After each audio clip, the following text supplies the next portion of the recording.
students. Today we are going to learn small alphabet N. Sound of N.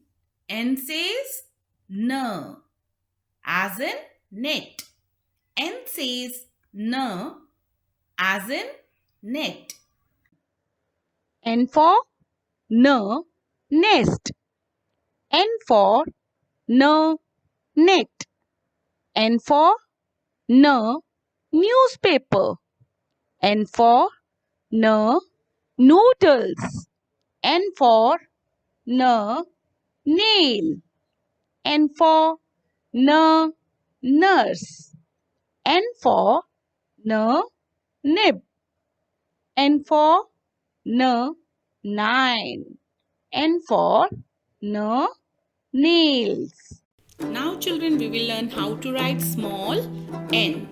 For small n, we will write small n in between two blue lines. So first make a standing line and then a curve and a small standing line. This is small n. A standing line and then make a curve and a standing line. This is small n.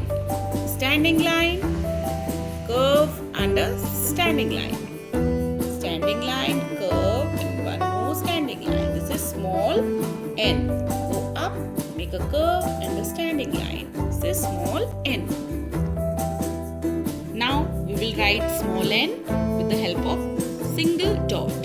So put your pencil on the dot and make a standing line in between two blue lines.